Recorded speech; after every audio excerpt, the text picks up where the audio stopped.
I'd like to introduce all the Spirit of Carlton people here tonight, and they'll come up. First of all, David Swan McKay. Come on, David. Hey!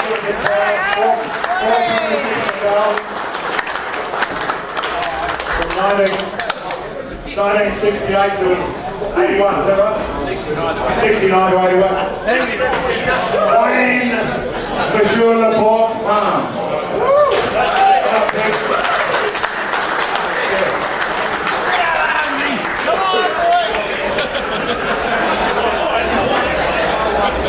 I think he's a wonderful example of how not to look after your health today. We asked him to do this. You've all seen Kenny's been up, but Kenny Hunter, please come up.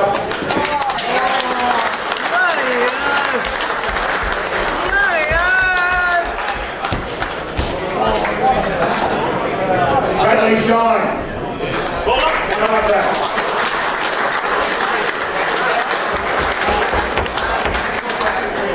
Richard Rocky Dennis.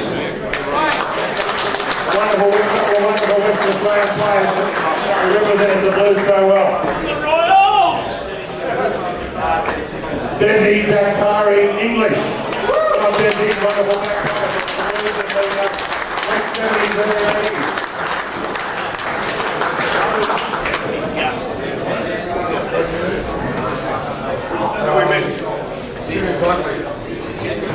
Apologies from James Buckley, who couldn't make it today. But Sid, and apologies from Sid Jackson, who has just caught up with him and he's gone to bed. It's been a long day. And should I ask Bobby Larry to stand up as well? Bobby Larry, our former runner, who's been a wonderful, one of the great contributors to the Spirit of Carlton. And last but not least, our interviewer, Tony DeBolfo. Tony DeBolfo. I've worked with the Carlton people, I've been a journalist, and I've handed over to Tony to ask.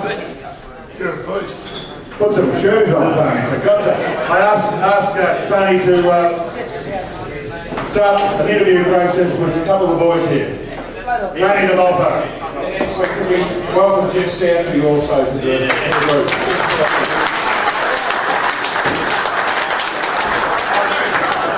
Ladies and gentlemen, before we begin to fire the questions of this as the members of the panel here, it's worth noting that a little more than 1,200 players have played senior football for the Carlton Football Club. I say only 1,200 because you've got to understand that, 113 years of history, 1,200 players who play a senior game for the club probably doesn't sound that many. And I know Brett has made the trip up today to be this night. It's fantastic to see him. And I might add that of the 8 players joining Brad, or who were with Brad set aside tonight, 4 Victorians, 4 West Australians. Between them, they played 19 premierships for the Carlton Football Club. I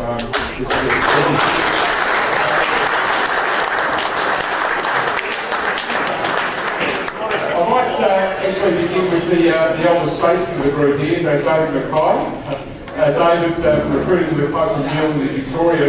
David, I might begin by asking you, if I may, about your first senior game. Can you tell me who it was you played against and who your first opponent was? Thanks, Beasley, and thank you for the opportunity of being here. It's Swan, happening to ditch. Oh, and Ross Tisbett.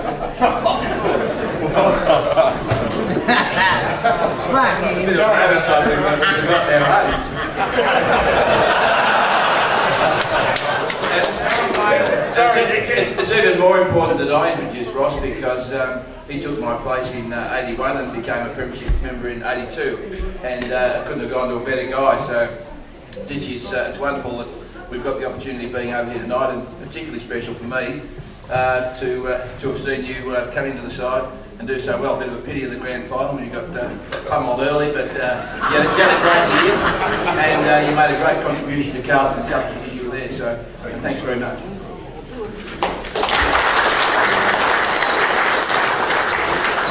Just a little bit on my first game. I must admit, I came from Newland as a Calais youth, and I thought I'd never actually play AFL, Boston VFL football, and I was fortunate enough to be selected after, I think, about 6 reserves games, and I ended up playing against Footscray, and I thought, who am I going to play against?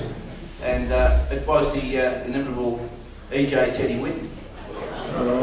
Fortunately, it was towards the end of his career, and I must admit, I had a reasonable game, but he was towards the end of his career, so he didn't give me too much problem, but I was waiting for that whack around the head for most of the game, but he didn't actually hit me during the game, and after that we became firm friends, and I used to see him quite often when we worked together in the media, so it was a great experience to have played on Ted Whitten. I never have thought I'd play first in VFL football, to play your first game on Mr. Football really was a great thrill, and yeah, it was great from that perspective.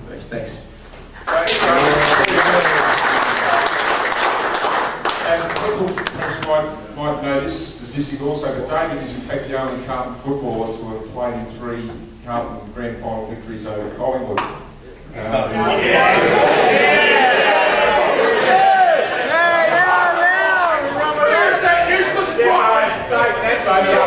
think there's a lot to talk about just in those games alone, but we think of 1970 as the one, the 44-point deficit at half time to get up off the mat and to get across the line was insane. Can you just talk a little bit about Barassi and the role that Coach plays in that?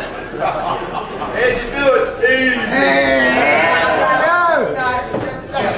No, we've got to go through it. There's nothing better than make Collingwood supporters pay again.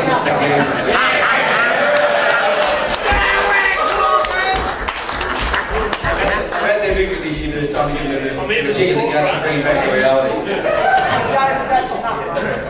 No, but it was a fantastic game, 1970, and I was fortunate, as I said earlier, firstly to play my first game in '69, but then to play in the grand final in 1970. And the great Homeldale Barassi was the coach for both of those years, and he was a wonderful coach, by far the best coach I ever had, because he had the ability to get the best out of a whole range of players with different personalities. And if you can do that and get them to perform well, particularly on the most important game of the season, that's everything and anything a coach can ever do. And I really pay a great debt to Barassi for the grounding that he gave me in football. He was a great person about sportsmanship. He was a great person about building talent. And unfortunately, some of the coaches that followed him didn't have the same philosophy, but that's another story.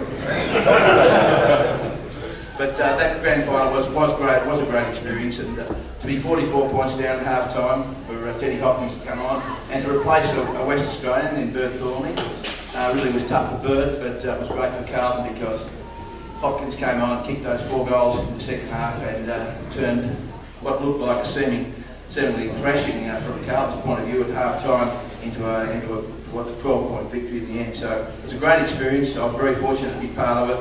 And to have played in 3 premierships against Collingwood really was fantastic. Nothing better than sticking up.